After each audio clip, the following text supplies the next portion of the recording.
வணக்கம். மாலை முரசு செய்திகளை விரிவாக பார்ப்பதற்கு முன் தலைப்புச் செய்திகள். சிறந்த ஆளுமைகள் 2 பேரின் சமரச பேச்சுவார்த்தை டிராவில் முடிந்துவிட்டது. அன்புமணி உடனான மோதல் குறித்து தைலாபுரத்தில் பாமக நிறுவனர் ராமதாஸ் பேட்டி. சமரச பேச்சுவார்த்தை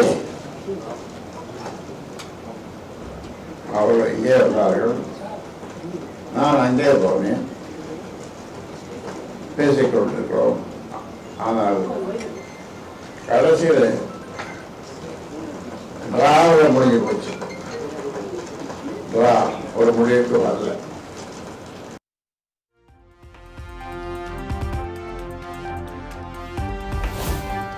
முதலில் கௌரவ தலைவர் வன்னியர் சங்க தலைவர் பதவியை பார்த்துவிட்டு வாருங்கள், பின்னர் தலைவி பதவியை தருவதாக கூறினேன். ஆனால் அன்புமணி தன்னை நம்ப தயாராக இல்லை என ராமதாஸ் ஆதங்கம்.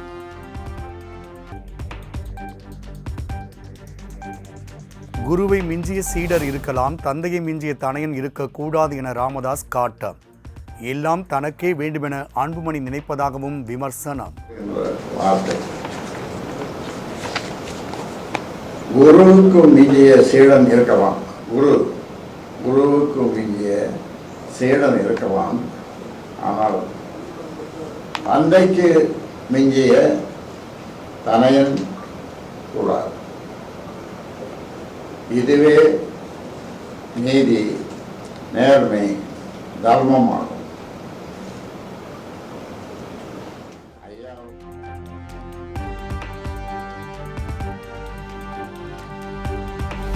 தன்னை நடைபயணமாக்கிவிட்டு நடைபயணம் மேற்கொள்ளப் போகிறார் அன்புமணி என ராமதாஸ் வேதனை.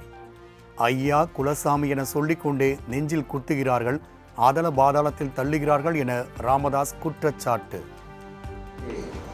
என் பெயரில் நாடு முழுவதும் நடைபயணம் செய்யப்படுகிறார்களாம்.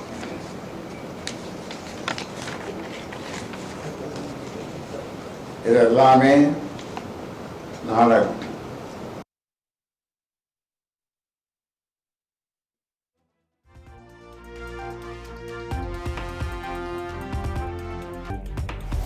நாற்பத்தி 6 ஆண்டுகளாக கட்டிக்காத்த கட்சியை இன்னும் ஓரிரு ஆண்டுகள் தலைமையேற்க தனக்கு உரிமை இல்லையா என ராமதாஸ் கேள்வி. கட்சி என்ற மாளிகைக்குள் குடியமர்த்தியவரையே கழுத்தை பிடித்து வெளியே தள்ளும் அளவிற்கு மானபங்கம் செய்கிறார் அன்புமணி எனவும் சாடல்.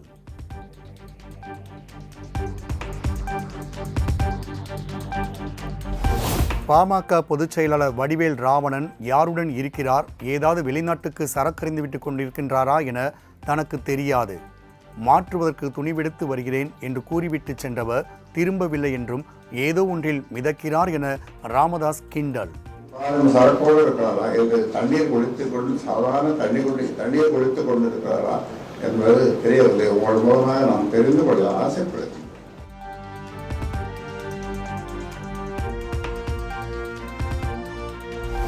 அன்புமணியின் தலைவர் பதவிக்காலம் முடிந்துவிட்டதாக ராமதாஸ் அறிவிப்பு. பாமக யாருடன் கூட்டணி என்பதை நானே முடிவு செய்வேன், 2026 சட்டமன்ற தேர்தல் வரை நானே தலைவர் என ராமதாஸ் திட்டவட்டார்.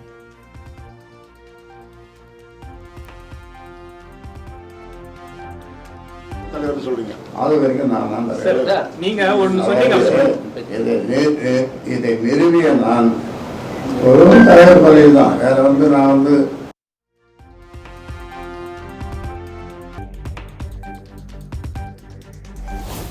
தாவேகாவுடன் பாமக எவ்வித கூட்டணி பேச்சுவார்த்தையும் நடத்தவில்லை என ராமதாஸ் விளக்கம்.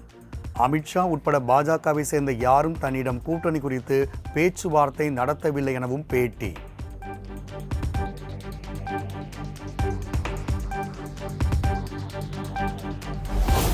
சமூக நீதி பேரவைத் தலைவர் பதவியிலிருந்து வழக்கறிஞர் பாலுவை நீக்கியது மிகப்பெரிய அதிர்ச்சி. எதுவாக இருந்தாலும் பார்த்துக் கொள்வோம், தைரியமாக செயல்படுங்கள் என நிர்வாகிகளுக்கு அன்புமணி அறிவுறுத்தார். நியமனம் செய்யப்பட்ட அவர் என்னை பொறுத்தவரை அடிப்படையிலே ஒரு வழக்கறிஞராக கூட தகுதி இல்லாதவர்.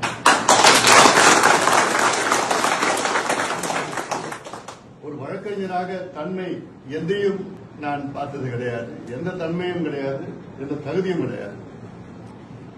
அது ஒரு பக்கம் இருக்கு.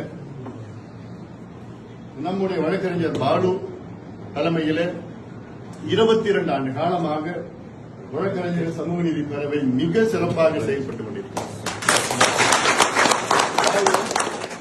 நாங்கள் கட்சி சார்பிலே, கட்சியின் அடிப்படையிலே நாங்கள் களத்திலே வேகமாக செயல்பட எங்களுக்கு தைரியம் கொடுப்பது வழக்கறிஞர் சமூக நீதி பேரவை தான். நாங்கள் களத்திலே தைரியமாக செயல்பட்டுக் கொண்டிருக்கின்றோம். எது வேணாலும் பார்த்துக்கலாம். பாலு இருக்கிறார்.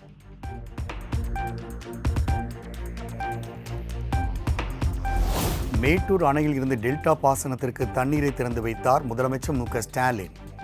நெல்மணிகள் மற்றும் மலர்களை தூவி மகிழ்ச்சி.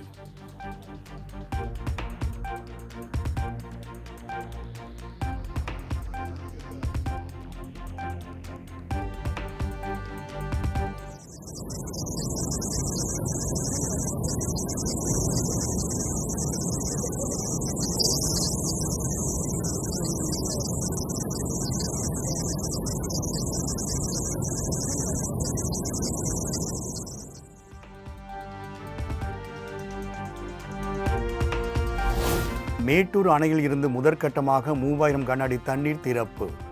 மெல்ல மெல்ல நீர் திறப்பு உயர்த்தப்படும் என்பதால் டெல்டா பாசன விவசாயிகள் மகிழ்ச்சி.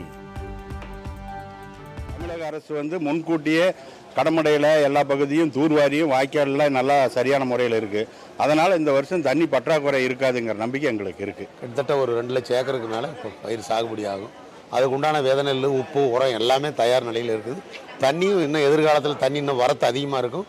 இந்த வருஷம் தண்ணி பிரச்சனையும் இருக்காது. ரொம்ப மகிழ்ச்சிகரமாக இருக்குது. இப்போ 4 ஆண்டுகளாக தொடர்ந்து மழை பெய்யறதுனால ஜூன் 12 தண்ணி திறந்துட்டு இருக்காங்க. இந்த ஆண்டு அதே போல் தமிழக முதல்வர் அவர்கள் இங்கே தண்ணி திறந்துருக்காங்க. மிக்க மகிழ்ச்சியாக இருக்குது.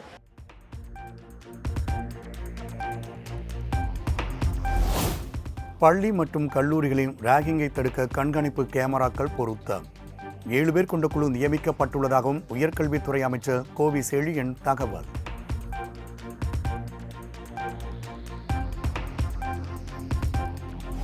திமுக கூட்டணி கட்சிகளை இழுக்க மத்திய இணையமைச்சர் எல் முருகன் நூல் விடுகிறார். நகர்ப்புற வளர்ச்சித்துறை அமைச்சர் கே என் நேரு பேட்டி.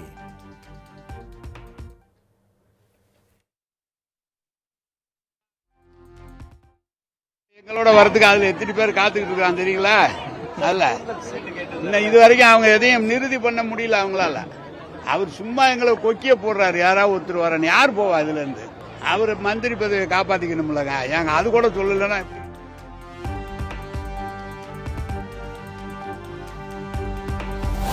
நீதிமன்ற அவமதிப்பு வழக்கினில் IAS அதிகாரி அன்சுல் மிஸ்ராவுக்கு விதிக்கப்பட்ட 1 மாத சிறை தண்டனை நிறுத்தி வைப்பு.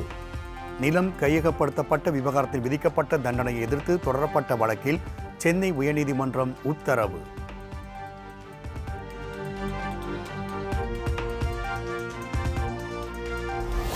தென்காசி மாவட்டம் சுந்தரபாண்டியபுரம் பகுதியில் செயல்படும் முதியோர் இல்லத்தில் உணவு சாப்பிட்ட 3 பேர் பலி. பாதிக்கப்பட்ட மேலும் 3 பேர் உயிருக்கு ஆபத்தான நிலையில் மருத்துவமனையில் அனுமதி.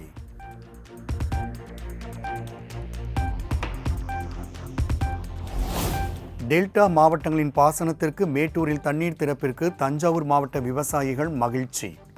அனைத்து விவசாயிகளுக்கும் குறுவை தொகுப்பு திட்டம் அறிவிக்க வேண்டும். நிபந்தனையின்றி கடன் வழங்கவும் கோரிக்கை.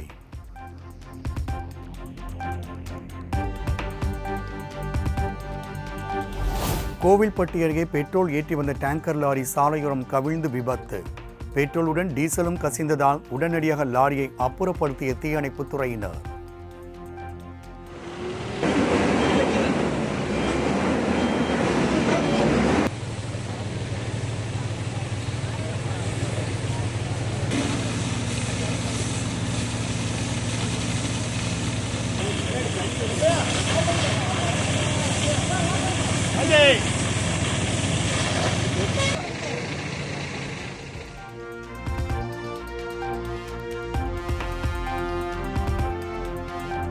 சென்னையில் ஆபரண தங்கம் சவரனுக்கு 640 ரூபாய் அதிகரித்து 72,800க்கு விற்பனை.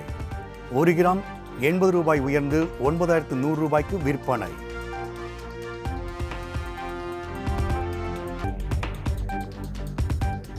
மின்னல் வேகத்தில் செல்லும் லாரிகளால் இருசக்கர வாகன ஓட்டிகள் பொதுமக்களின் உயிருக்கு ஆபத்து ஏற்பட்டுள்ளதாக புகார். திருச்சி மாவட்டம் மணப்பாறை அருகே டிப்பர் லாரிகளை சிறைபிடித்து பொதுமக்கள் போராட்டம். கேட்டோம்னா வந்து எங்களை மிரட்டுறாங்க.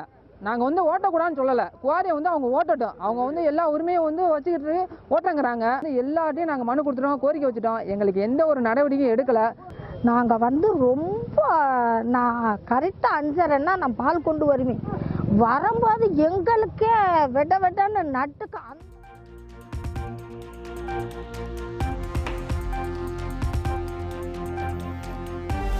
தருமபுரியில் அரசு மதுபான கடைக்கு பாம்பை கழுத்தில் போட்டவாறு வந்த நபரால் பரபரப்பு. பாம்புக்கு பீர் ஊற்றியும் முத்தம் கொடுத்தும் அட்ராசிட்டியில் ஈடுபட்ட நபரை எச்சரித்து அனுப்பிய போலீசார்.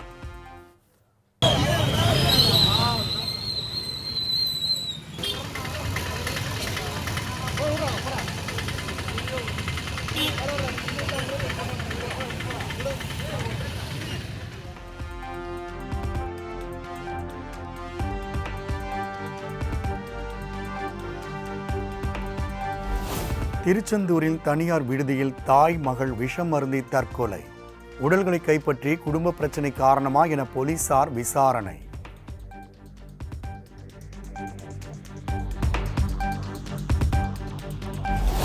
தமிழ்நாட்டின் பல்வேறு பகுதிகளில் இடி மின்னலுடன் கொட்டி தீர்த்த கனமழை. சுட்டெரிக்கும் வெயிலுக்கு மத்தியில் பெய்த மழையினால் தணிந்த வெப்பம்.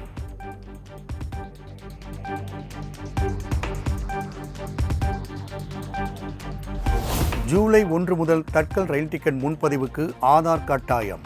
ஜூலை 15ஆம் தேதி முதல் முழுமையாக நடைமுறைக்கு வரும் என தெற்கு ரயில்வே அறிவிப்பு.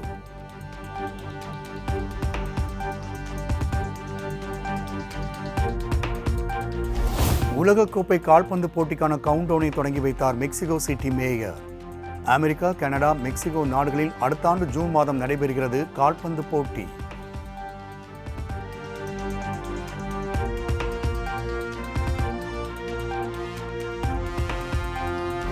அமெரிக்க மருத்துவ சங்க தலைவராக இந்திய வம்சாவளியை சேர்ந்த நரம்பியல் அறுவை சிகிச்சை நிபுணர் ஸ்ரீனிவாஸ் முக்காலாமா தேர்வு. 178 ஆண்டுகளில் முதன்முறையாக இந்தியர் ஒருவர் தலைவராக நியமனம்.